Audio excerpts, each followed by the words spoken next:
I don't know what to say, just roll the intro. America, America, pogledaj bolesna Amerika, Amerika, gomila klovnova Amerika, Amerika, ja sam sretan što sam tu, Amerika, Amerika.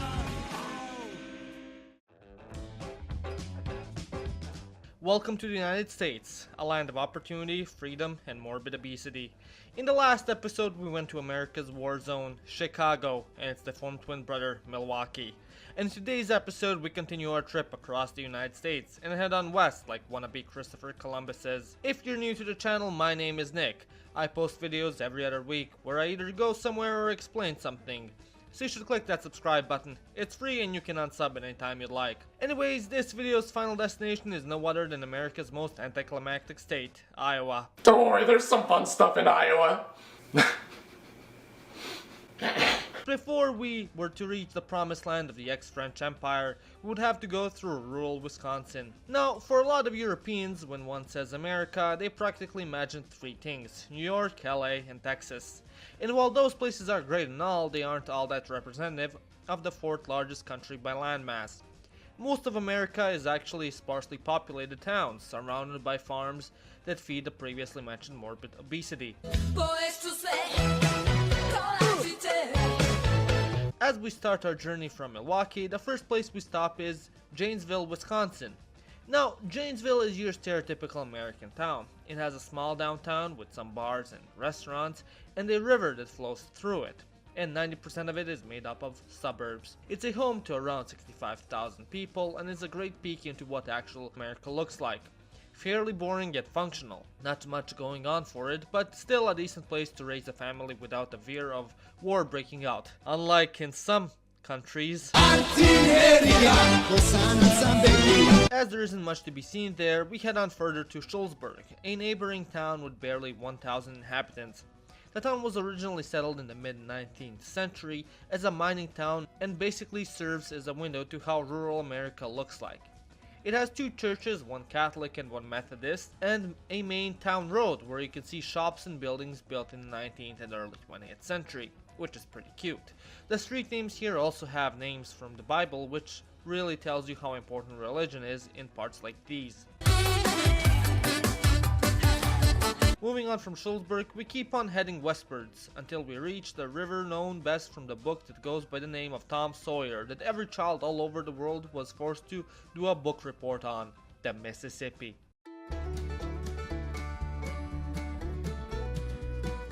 The Mississippi River is arguably the most defining natural landmark of the United States, and that is for a good reason. It's been written about in countless literature and Native American stories, and is the second largest river in America, lagging only behind the Missouri River. The river itself spans from the north of the country all the way south of the country, where it drains into the Mexican Gulf. With it being so huge, it is home to hundreds of plants and animals, and is also a huge commercial hub with goods being transported up and down its river stream. On its west side, you can find the oldest city in the state of Iowa, Dubuque. Much like previously mentioned Shullsburg, the city found its beginning as a mining settlement. From then on, the city grew and became a trade hub along the Mississippi. As the city was founded in then French Louisiana, a lot of the town has kept a French influence on its architecture. There you can find a couple of churches, as well as the county courthouse, which I would argue defines the city when it comes to its aesthetics. On the Mississippi riverfront, you can also find a winery and a shot tower, which was used to create ammunition during the Civil War. Overall, a cute little town worth a stroll. Now, Iowa is generally known for being the crop headquarters of America. Over 60% of its land is used for agriculture and growing corn, wheat, and other carbs we all love and desire. Back when Europeans didn't discover how to survive the Black Plague and built decent boats, Iowa was inhabited mostly by Native Americans.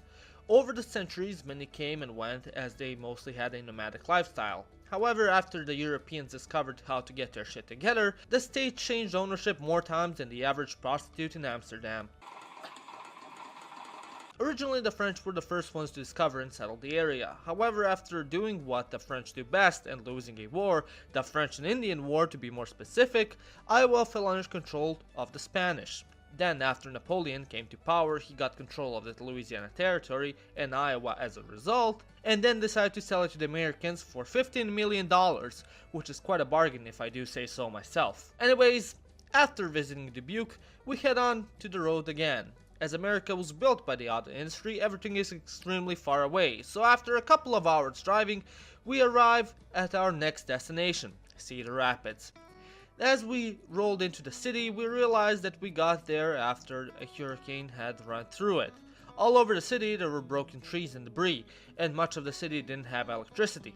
However, a mild gust of wind wasn't going to stop this crazy Serb. If my country could survive NATO throwing depleted uranium bombs on our heads, some American windy boy was nothing more but child's play. So we headed further into the city. Now, while Cedar Rapids is Iowa's second largest city, with a population of around 130,000 people, it isn't one of the most entertaining cities out there. The city is mostly known for corn processing, and, well, that's about it. Hell yeah! Corn! Yeah! Generally, the city is just your regular run-of-the-mill American town. However, in Cedar Rapids, there is a little part of Europe that still lives on. Introducing the Czech village. During the 1850s, the city saw a rise in Czech and Slovak migration. In the early days of the city's existence, roughly 1/4 of all of its inhabitants were of Czech origin. Thus, in the city, there is a tiny Czech neighborhood. You can find a Czech and Slovak library, as well as several buildings that are trying to imitate the Bohemian style of architecture, such as the clock tower and the shops. Overall, I found it pretty cute and a nice tribute. Plus, there was a guy there giving away Czech kolaches, as he had no electricity and they would go to waste, which was pretty nice of him. From then on, we left Cedar Rapids and hit the road once more and headed towards Iowa City. Now, Iowa City is the 5th largest city in the state, with a population of around 75,000. Back in the day, this place was the capital of the state. However, that function today goes to Des Moines. One building reminiscent of those times is the old Capitol Museum, which used to serve as the former governing center of the state. Today, however, the city is mainly known for the University of Iowa, as the city is predominantly a place where depressing creatures known as college students congregate to spend thousands of dollars on degrees which they will never use to get a real job in their desired field. You can see them hustling and bustling through the city, and if you're a conservative, you might have a bad time, as the place is kind of liberal. And yeah, there will be more or less Iowa. A place not too many people go to, but it still has some interesting places. Stay tuned as next time we go to Missouri and explore the cave that inspired the novel Tom Sawyer that ruined my 5th grade experience, and we head on to St. Louis to look at more buildings. So click that subscribe button and stay tuned. My name is Nick and you've watched Living Ironically in Europe.